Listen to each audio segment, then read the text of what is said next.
was thinking about hope theory, John. We haven't talked about hope theory in a hot minute. Like it's been a few months. And so I thought that would be really cool if you could share a little bit about that and just like the question around how does hope impact our lives and our future, like our present and our future, really. Yeah, it's amazing when you start to see the intersection between the theory of positive psychology, applied positive psychology, and then also what's happening in the coaching world and what coaching, like what we see practically when we're working with a client, and then the steps that people make. What it comes down to, I mean, the general basis of hope theory is that it looks at decision making, and the theory of it is that if people have higher degrees of hope, they are more likely to have higher degrees of resilience, persistence, make decisions that are positive for the future. And what comes down to is it breaks apart like decision making into our assessment of the available pathways that are open to us, the resources that are open to us, and then also our character traits, who we are, our ability to learn. So it makes a distinction between our inner worlds and our outer worlds.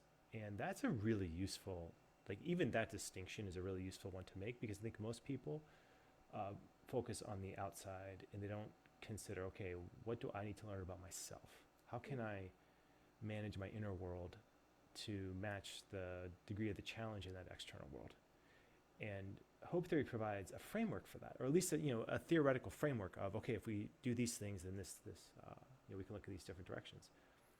Coaching excels at helping clients explore that inner world. And I just did hopped in a class this morning, and we just did a simple exercise. It was centered around best possible selves, future self, things like that. And it went so well, and it was so simple. And it didn't come up with an action step, but it did come up with an internal perspective that changed everything. Like you could just feel it. And it was one of those moments where it wasn't about pathways, it wasn't about action steps or even external resources. It was really about an internal perspective shift,